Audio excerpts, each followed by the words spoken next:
Guys, titingnan natin ang ating mga pangating alimokon.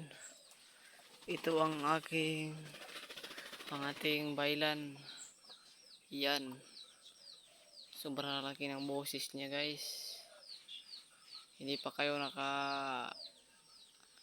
hindi pa kayo nakakita kung anong galawan niya sa kuan, guys, gubat. Pag mayroong lumapit na alpas, ito ang ating wakwakon ng kanyang boses, guys. Yan, oh. Sobrang galing niyan, guys. Pag may lumapit sa kanya, guys, sigurado, guys, mahuhuli din talaga niya, guys. Yan. Yan ang ating impis.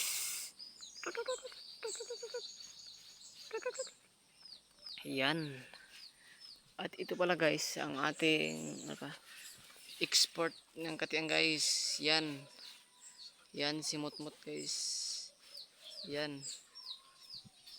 Yan ang ating dalang pangati, guys. Yan, guys. Yan ang ating dalang pangati maintain, guys. Araw-araw kahit pangati, guys. Saan? Yan. Yan alimokon yan, guys. 3 years old pa lang yan, guys. 3 years old. Ito ang ating under training, guys. Yan, guys, ang ating under training ng pangati, guys.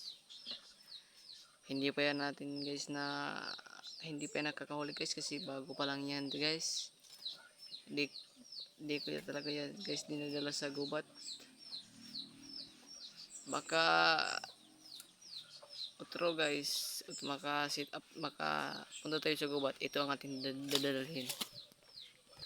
Ito, guys, ang huli ni Mutmut, guys. Ito na alimokon, guys, kasi sobra laki ng boses sa gubat, guys. Ay, napakaidlas. Yan, guys, yang alimokon yan, guys. So pinaka malaking tunog yan, guys, sa gubat pa siya, guys. So dito na lang, guys, tapos ang video. At huwag naman, guys, kalimutan mag-follow at mag-subscribe sa ating YouTube para lagi kayong updated sa mga bagong video, guys. Thank you.